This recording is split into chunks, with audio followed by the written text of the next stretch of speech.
Mga bossing, may problema yung motor ko. Ayan o. Pag inon ko, wala. Ayan o. Sususihin ko ha. Oh. Tapos kulay blue lang siya. Kulay blue lang oh. Ewan ko kung kita. Pero kulay blue lang siya. Mahina. Tapos binaklas ko. Nilinis ko na yung mga terminal niyan. Niliya ko pa pati yung ano, pero ganun pa rin. Hindi naman siya lobat.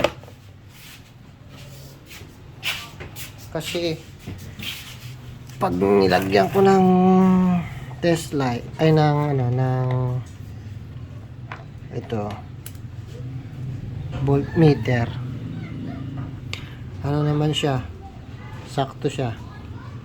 Wait lang, mahirap kasi sa isang kamay. Ayan. Ayan o.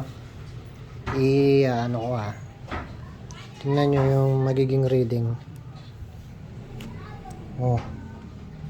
Okay naman, battery.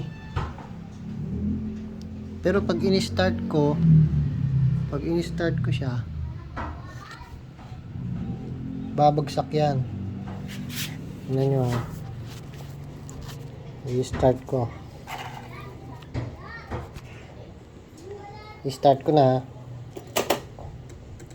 Oh, yun Tapos may na ganon. Hindi ko lang kung saan.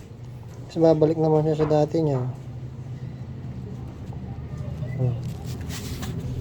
Nilinis ko na yan. Ginalaw-galaw ko na. Binaklas ko na.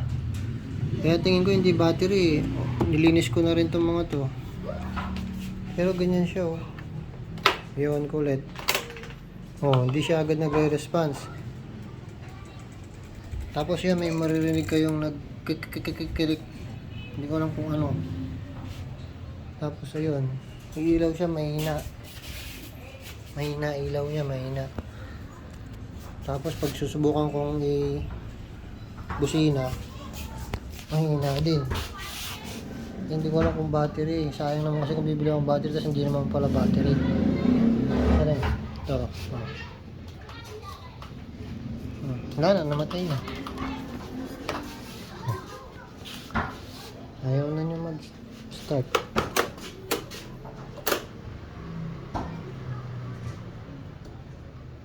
Wala na, ayaw na. Ayaw na ulit mag-start. So ano kayang problema niya?